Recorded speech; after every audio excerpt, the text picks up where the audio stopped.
ஸ்ருதி நான் சொல்றது நடக்கலன்னா excuse me என் உட்பியை ஒரு 10 minutes கூட்டிட்டு போறேன். ஹாய் விக்கி. இது வந்துடுறேன். என்ன உட்பின்ட்டு போறான்? உட்பினா என்னவா இருக்கும்? மேடம் எக்ஸ்கியூஸ் மீ, நீங்க எனக்கு உட்பினா என்ன அர்த்தம்? செருப்பு பிஞ்சுக்கும், அதான் அதுக்கு அர்த்தம். ராஸ்கல். செருப்பு பிஞ்சுக்குமா? ஹாய் அத்தை. ஹாய் பாட்டி. விக்கி எப்படி? என்னடா நீ வரேன்னு சொன்னப்ப ஏதோ விளையாட்டுக்கு சொல்றேன்னு நினைச்சேன். அட, என் டார்லிங் சோகமா இருக்கான்னு ஸ்ருதி சொல்லும்போது என்னால அங்க நிம்மதியா இருக்க முடியுமா? அதான் கிடைச்ச கனெக்டிங் ஃபிளைட்டை பிடிச்சி பறந்து வந்துட்டேன். மாமா என்ன பயமுறுத்துறாரா? அத்தை, மாமா உங்களை பார்த்தாலே நடுங்குவாரு. அவருக்காவது உங்களை விட்டுட்டு போற தைரியமாவது சும்மா பூச்சாண்டி காட்டுறாரு. ஆமா பாட்டி, எனக்கு வந்த தகவல் படி அத்தைக்கும் மாமாவுக்கும் சண்டை வந்ததாவும், கோவத்துல அவங்க சாஸ் பேனை தூக்கி எறிஞ்சதாவும், அது பட்டுதான் மாமா ஹாஸ்பிட்டலைஸ் ஆனதாவும் சொல்லிக்கிறாங்களே. டே சும்மா இருடா. நானே குழம்பி போயிருக்கேன். வந்து பார்க்குற டாக்டர்ஸ் எல்லாம் மாமாவை பத்தி நல்லதாவே சொன்னாலும் சும்மா நம்மள சமாதானப்படுத்த தான் சொல்றாங்களோன்னு தோணுது. டிப்பிக்கல் இந்தியன் மென்டாலிட்டி அத்தை. இது பயத்துல வர சந்தேகம். பேஷண்ட் சீரியஸ், அந்த டெஸ்ட் எடுக்கணும் இந்த டெஸ்ட் எடுக்கணும்னு சொன்னதும் காசை புடுங்கிறதுக்கு ஏமாத்துறாங்களோன்னு ஒரு சந்தேகம். ஒன்னும் பிரச்சனை இல்லை, he is perfectly all rightன்னு சொன்னாலும் நம்மள சந்தோஷப்படுத்த சொல்றாங்களோன்னு ஒரு சந்தேகம். என் நிலைமையில நீ இருந்து பார்த்தேன்னா இவ்வளவு கேஷுவலா பேச மாட்டே விக்கி. இதை விட மோசமான நிலைமையில இருந்தவனா நர்சிங்க போன அப்பா அம்மாவை ஜிப் பேக்ல போட்டு கொடுத்தாங்க. அதை விடுங்க. ஹலோ உட்பி, என்ன உனக்கு தனியா சொல்லுமா? மறுபடியும் உட்பின்றான். ஏர்போர்ட் இமிகிரேஷன் ஆபீசர் மாதிரி உங்க அப்பா சாப்பா குத்தி எல்லாரையும் மேல அனுப்புவரை தவிர அவரு சாமானியத்துல போகவே மாட்டாரு. ஏய் come on cheer up. என்ன சும்மா உட்பி உட்பின்றான். அண்ணா இந்த உட்பினா என்ன? உட்பினா கட்டிக்க போறவன் அர்த்தம். என்னது கட்டிக்க போறவனா?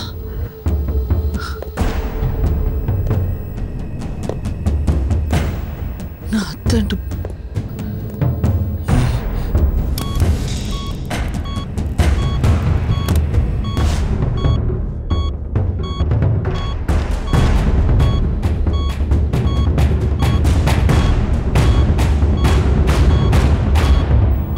மாமா, விக்கி, உங்க விக்கி வந்திருக்க மாமா. அப்பா அம்மா 2 பேரும் இறந்தப்ப கட்டி பிடிச்சி நான் இருக்கேன்டா விக்கின்னு சொன்னீங்களே மாமா. படிப்பு கண்டினியூ பண்றதா வேண்டாமான்னு நான் குழம்புனப்போ உனக்கு என்ன படிப்பு படிக்கணுமோ படிடா, நான் இருக்கேன்டான்னு தட்டி கொடுத்தீங்களே மாமா.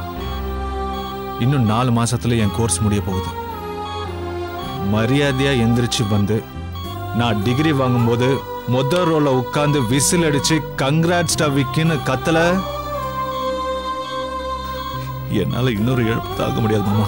நீங்க வரீங்க, யாருக்காக இல்லைனாலும் கோகிலா அத்தைக்காக நீங்க வருவீங்க.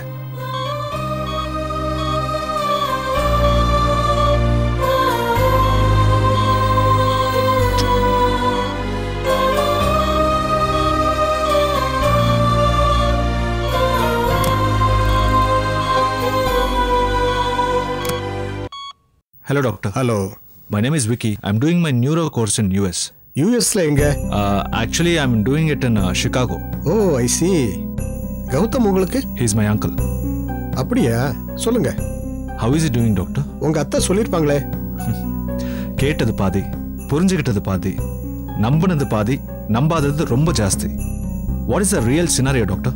Massive cardiac arrest. இதுக்கு முன்னாடியே அவருக்கு வந்திருக்கணும், பட் கவனிக்காம விட்டுருப்பாரு.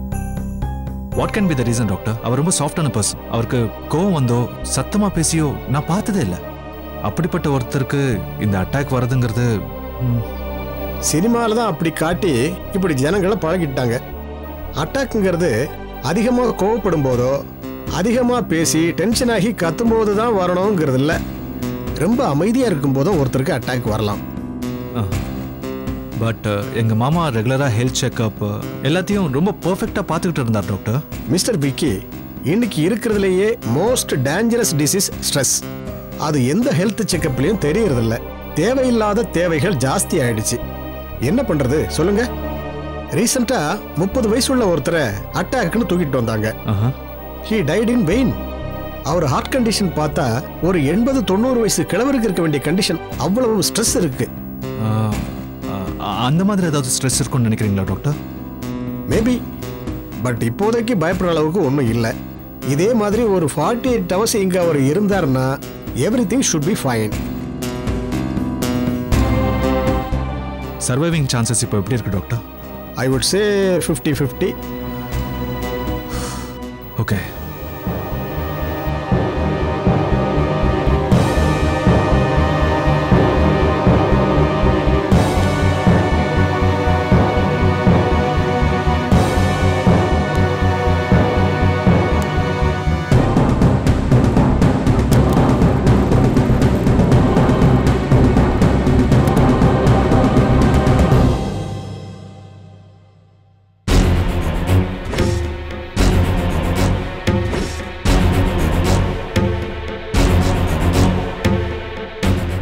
மாமா, உங்க கால் விழுந்து கெஞ்சி கேட்கிறேன், ப்ளீஸ் மாமா, ஏதாவது பண்ணி அந்த ஃபேமிலியை கட் பண்ணி விட்டுருங்க. ஸோ டாக்டர் சொன்ன ஸ்ட்ரெஸ்ஸுக்கு இதுதான் காரணம். இந்த சூழ்நிலையில் அத்தைக்கிட்ட நாம எதையும் காட்டிக்க வேண்டாம்.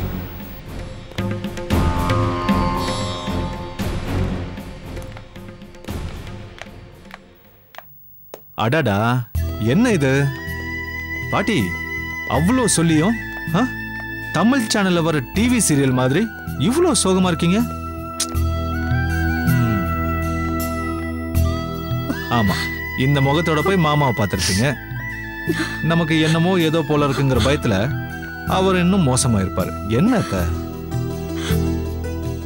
ஏன் அத்தை, எல்லாரும் விட தைரியமா இருக்க வேண்டிய நீங்களே இப்படி சோர்ந்து போய் உட்கார்ந்துருக்கீங்க?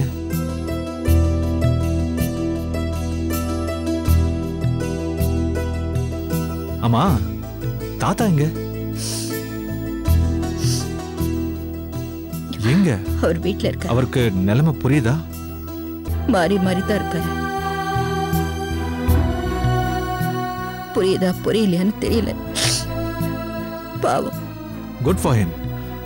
டாக்டர் கிட்ட பேசின, பேனிக் ஆகிறதுக்கு எதுவுமே இல்லைன்னு சொல்லிட்டாரு. அட்டாக்கு ஸ்ட்ரெஸ் தான் காரணமா இருக்கும்னு சொன்னாரு. ஏகப்பட்ட டெஸ்ட் எடுத்தாங்களேப்பா. அத்த, பண்டிகை வேற வருது, டாக்டர்ஸுக்கும் செலவு இருக்கும்ல. ஹாஸ்பிட்டல் மேனேஜ்மெண்ட்டுக்கு ஸ்டாஃபுக்கு போனஸ் கொடுக்கணுங்கிற டென்ஷன் இருக்கும்ல. இந்த நிலைமையில எந்த ஒரு பேஷண்ட் மாற்றானோ ஃபினிஷ். தேவையில்லாத டெஸ்ட் எல்லாம் எடுக்க வைக்க வேண்டியது. ரமணா படத்தை பார்க்கலையா? சரி, இது சரிப்பட்டு வராது. நான் போய் சீஃப் டாக்டர் பார்த்துட்டு வரேன். சீஃப் டாக்டரா? எஸ், எந்த ஒரு பேஷண்ட்டுக்கும் சீஃப் டாக்டர் அவனே தான். அவன் மைண்ட் தான், அவன் ஹார்ட் தான். அந்த சீஃப் டாக்டர் பயந்துட்டான், எந்த ஒரு பெஸ்ட் ஆஃப் ட்ரீட்மெண்ட்டும் வேலையே செய்யாது. அதே அவன் தைரியமா இருந்து, yes I am going to survive, I should லிவ்னு கான்ஃபிடென்ட்டா இருந்தான்னா இந்த ட்ரீட்மெண்ட் மெடிசன் இதெல்லாம் தேவையே இல்லை. ஜம்முன்னு எந்திரிச்சு உட்கார்ந்துருவான். அதே மாதிரி பேஷண்ட்டை பார்க்க வர உங்களுக்கும் என்ன பயம் இருந்தாலும் சியர்ஃபுல்லா வரணும். அதுதான் பேஷண்ட்க்கு முக்கியம். அதை விட்டுட்டு போகும்போது என்னங்கன்னு கண்ணில் தண்ணியை விட்டுட்டு போனா ட்ரீட்மெண்ட் பார்க்குற டாக்டருக்கும் சேர்த்து ஹார்ட் அட்டாக் வந்துடும். ஓகே, ஸோ நீங்க எல்லாரும் போய் ஃபேஸ் வாஷ் பண்ணிக்கிட்டு கொஞ்சம் பவுடர், கொஞ்சம் எக்ஸ்ட்ரா லிப்ஸ்டிக் எல்லாம் போடுங்க. நிறைய புன்னகை, மனசுல ரொம்பவே நிறைய நம்பிக்கையோட மாமாவை போய் பாருங்க. ஏ உட்பி, உனக்கும் தான். என் பக்கத்துல நிற்கும் போது கொஞ்சமாவது சூட் ஆகணும்ல. ஏற்கனவே அமிதாப் பச்சன், ஜெயபாதிரி மாதிரி இருக்கும். கொஞ்சமாவது வெயிட் போடு, இல்ல குழந்தை திருமணம்னு என்ன அரெஸ்ட் பண்ணிட்டு போறாங்க. அத்தை, இந்த மோனோலிசா ஸ்மைல் பக்கத்துல வந்து S S mission hello silence.